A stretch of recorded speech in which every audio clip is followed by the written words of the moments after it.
What's going on, y'all? This is Greg. Greg said it. Back with another one here. End of the week. Everything's moving right along, man. We in February. We look up. February be done. We be in March. And when it comes to Colorado Buffaloes, we'll be right in time for the spring practices. Maybe start seeing some more field team activities and things like that for the spring practice. We'll get a chance to see some live action probably within a couple weeks.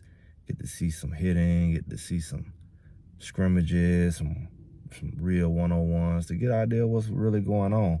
And one of the things that people are concerned about is the transition in the leadership roles and who's going to be the next quarterback. We're really excited to have a true freshman, and now we have an experienced quarterback in Salter. And one of the things that I'm glad to see is Salter. He come in, he want to claim that role, and that makes it competitive. But someone has to start being that leader, show themselves a leader, because you don't have a lot of time. He has 1 year. He don't have 4 years or how many years like Juju. So he has to come in, make his presence known, what his intentions are, and he's made it clear. Sheduer did his thing. Now I'm here to do my thing. And I don't know how people feel about it. I think that's how he should feel. But at the same time, that's definitely what's needed. The same confidence that when Sheduer came in, even though his dad kind of spoke kind of for him with, Sheduer is not as vocal at times. His dad said, hey, I got a quarterback. So Sheduer didn't really have to say nothing. It was pretty much a known. And now you got a guy come in and say, hey, I'm that next guy. I mean, Sheduer did his thing, I'm going to do mine. I'm basically saying I'm not him. I'm not going to be compared to him. I'm going to do what I do.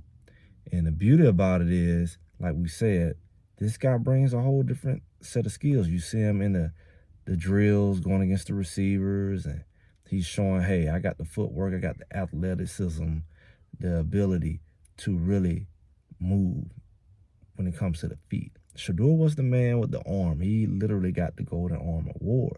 But when you look at Salter, he's going to be able to throw that ball, but he's going to be able to do what I call what the modern quarterbacks do. But these modern quarterbacks are dual threat quarterbacks. That's the thing right now. When you look at what Hurts is doing up there, he's in the Super Bowl. When you look at what Jaden did, Daniels up there, and what he did in college and what he's doing right now up with the Washington Commanders. When you look at Josh Allen, kind of has a little bit. A lot of these guys have the ability to move in these newer quarterbacks. Lamar Jackson, this what the guy, he brings that here. He brings that to a conference that has other mobile quarterbacks. I don't really compare, but I would say, from what I've seen, they're up there in the top tier when it comes to mobile quarterbacks. Other conferences, they have them, but a lot of them are not as athletic. I mean, I think we look at Milroe down in Alabama, he was kind of a dual threat. But you really don't have a whole lot of quarterbacks who are true mobile threats. And when they were, I mean, we look at the guys who made it to the national championship, you see it goes a long way in every conference. And in the top teams, what we're seeing, most of these guys have that ability. Because when they think they have you figured out, when they think that they're going to bring all that pressure, you always have something for them. On every level, that's who's winning. The people with the quarterback who can do design runs or just have just great escapability. Not just like Sheduer, he had great escapability to get the ball down the field. And it worked for him. And he could run at times. But it was like, and you really didn't want, because you didn't really have your solid backup, really, let's be honest. I mean, Staub was all right, but nobody really knew what he could do. And it wasn't proven. So it's good that we do have a couple good quarterbacks in the Staub, in the punter. We have quarterbacks who been there, got guys coming in, and it's not a ridiculous drop off or just really not having no depth there. We always talk about having depth in certain positions, but you kind of cross your fingers and then talk about the depth issues when it came to the quarterback position. You didn't want him to get hurt. The season's over. And that's a lot of teams. That's not abnormal. I mean, that's at any level. If you got a superstar quarterback and he's what they call a generational talent or whatever, then you already know that you don't have a bunch of those. But you do need a guy that can get in, You may not be what that guy do, but you do need a guy to get in that can keep things moving, whether it's for a few games or the rest of the season. That's how you know you really have something. And I think Colorado's at that place. Who's fighting for that number 2? I think Juju fighting for the number 2. But if you Ponder or Staub, they're great. Just know that you have somebody who can step in. Because when you have a mobile quarterback, things can happen. He can get hit the wrong way, come down the wrong way, need some plays off, some games off. It can happen. People pull on you, fall on you more the more you run. You can pull something, tweak something, the more you run. It just comes with that because it's a physical game and people trying to hit you. They know you're the quarterback. They're trying to hit you. So it's good to have that, but you just got to know what comes with it. And I think that he brings a different element to Colorado.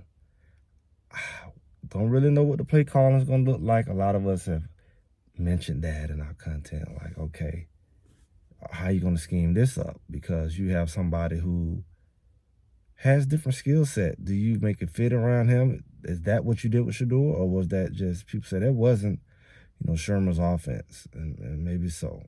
And we'll see what was and what not and how much changes, because this is a totally different type of guy.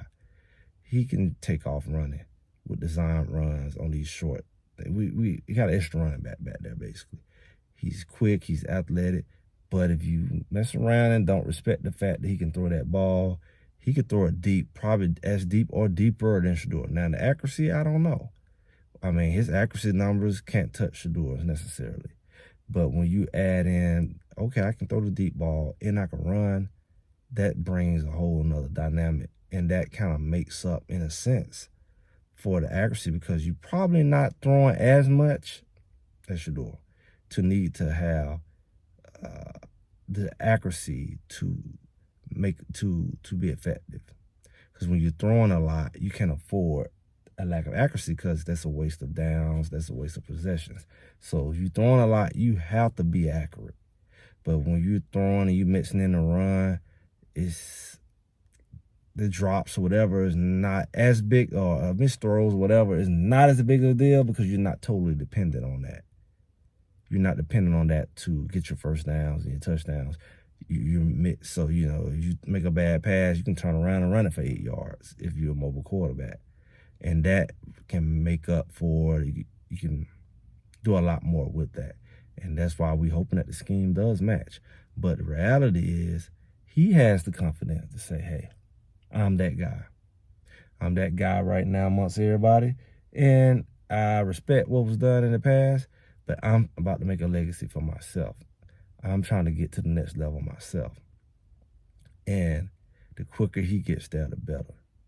The more that his teammates see him that way, the better. The quicker they move on from thinking about Sheduer as the leader, because this is short. I mean, time is moving fast. We know how quick that thing go. Spring gonna go by, summer gonna go by, and that's it. Ready or not. Georgia Tech coming in, they think they can do what they're gonna do. They don't respect you. So you're not playing a rinky-dink team. Like a lot of these other conferences, you're playing other Division I programs. You're playing another Power 4 program for your first game. And it's not some type of what you call a bowl game, anything like that.